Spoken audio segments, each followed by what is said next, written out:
بسم اللہ الرحمن الرحیم۔ السلام علیکم ورحمۃ اللہ وبرکاتہ۔ اللہ تعالیٰ کے فضل و کرم اور احسان و انعام سے نیا تعلیمی سال یعنی 2020-21 شروع ہو چکا ہے۔ اس نئے تعلیمی سال میں اردو کی یہ پہلی کلاس ہے۔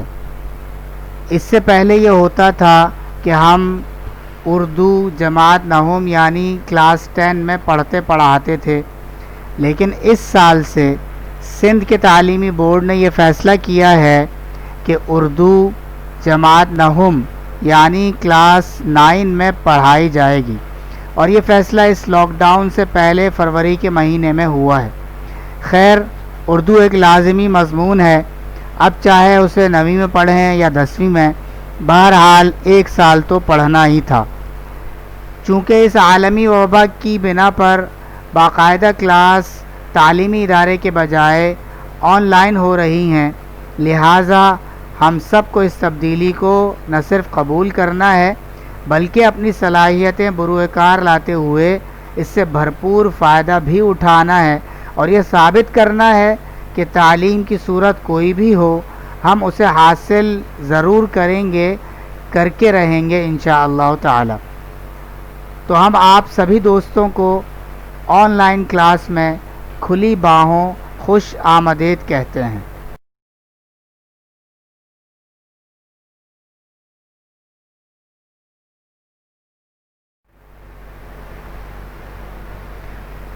چلیے مقصد کی طرف آتے ہیں۔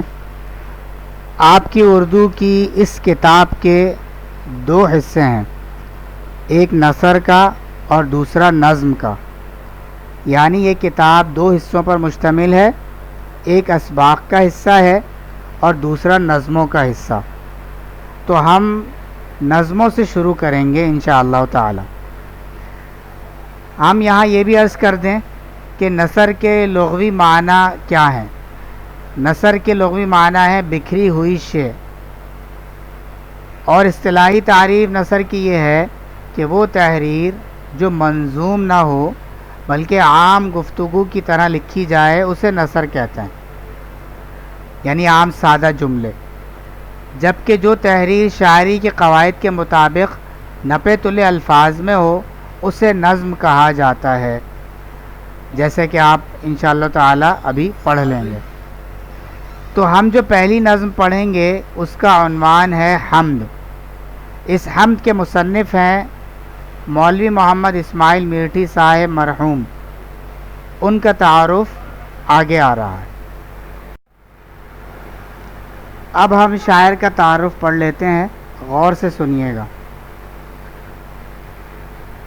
مولوی محمد اسماعیل میرٹھی 1844 میں پیدا ہوئے ہندوستان کے شہر میرٹھ میں۔ وفات ان کی ہوئی ہے 1917 میں، تو یہ کل ملا کے جو ان کی عمر بنی وہ 83 سال ہے۔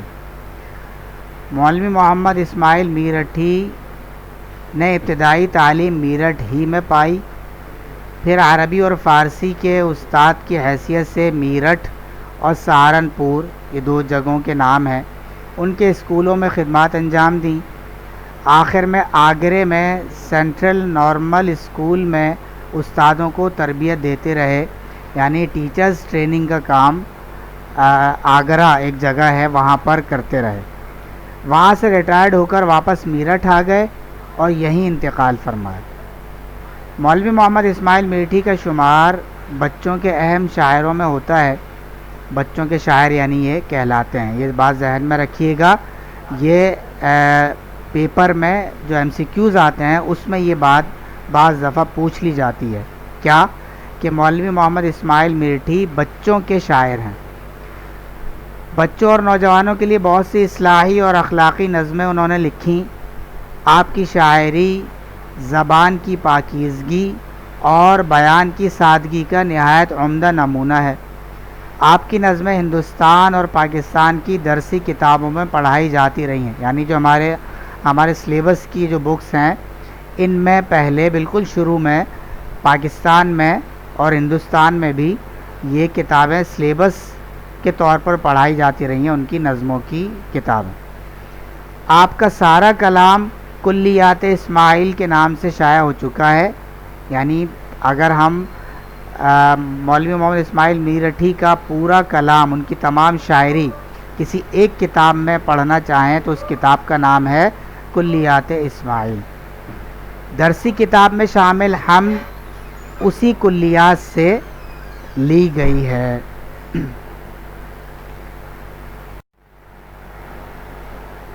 یہ جو نظم ہم پڑھیں گے جس کا عنوان حمد ہے، اس کے پڑھنے کے بعد ہم کیا کیا سیکھ چکے ہوں گے. پڑھ لینے کے بعد، حمد کو پڑھ لینے کے بعد ہم کیا کیا سیکھ چکے ہوں گے، وہ یہ چیزیں ہیں. نمبر 1، ہم مصرع اور شعر کی تعریف سیکھ چکے ہوں گے انشاءاللہ تعالی. نمبر 2، مرکزی خیال انشاءاللہ ہم سیکھ چکے ہوں گے، ہمیں معلوم ہو چکا ہوگا کہ حمد کا مرکزی خیال کیا ہے. نمبر 3، نظم کو ترنم سے پڑھنا سیکھ چکے ہوں گے. یعنی نظم خوانی ایک مستقل فن ہے اور سیکھنے کی چیز ہے، تو انشاءاللہ تعالی اسے بھی ہم اس حمد کو پڑھتے ہوئے سیکھنے کی کوشش کریں گے کہ نظم خوانی کیسے ہوتی ہے، نظم کیسے پڑھی جاتی ہے.